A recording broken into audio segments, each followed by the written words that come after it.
იცოდით, რომ მისი რეგულარული მოხმარება უხანგრძლივებს თქვენს სარეცხი მანქანას სიცოცხლის უნარიანობას. სარეცხი მანქანის გასაწმენდად ეფექტური საშუალებები უნდა გაგიზიაროთ. ზედაპირზე დაგროვილი ნადები, ჭუჭყი, ობი, სოკო შეგიძლიათ გაწმინდოთ ანტიპლესენის დახმარებით. წმენდის დროს გაითვალისწინეთ ყველა დეტალის გასუფთავება. სარეცხი მანქანას აქვს ფილტრი, რისი გამოწმენდაც აუცილებელი კომპონენტია.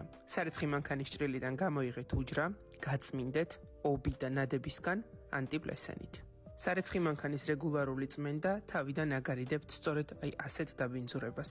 ანტიპლესენით როგორც კი გაასუფთავებთ შიდა ზედაპირებს ობისგან და სხვადასხვა ნადებისგან, შემდეგ შევუდგეთ შიდა აგრეგატების წმენდას. მოათავსეთ 200 მლ ავნიტი უჯრაში, ჩართეთ სარეცხი მანქანას 60 გრადუსზე 15 წუთით. აღნიშნული დროის გასვლის შემდეგ გამორთეთ სარეცხი მანქანა და ჩართეთ სტანდარტული გავლების რეჟიმზე. გამშრალეთ შიდა ზედაპირი და ნახავთ იდეალურ შედეგს. გაითვალისწინეთ, რომ პროცედურის დროს სარეცხ მანქანაში არ უნდა იყოს სარეცხი.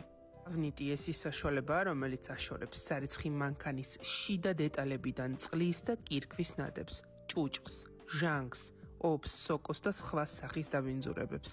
და რა თქმა უნდა აშორებს უსიამოვნო სუნს და იღებთ ასეთ იდეალურ სისუფთავეს.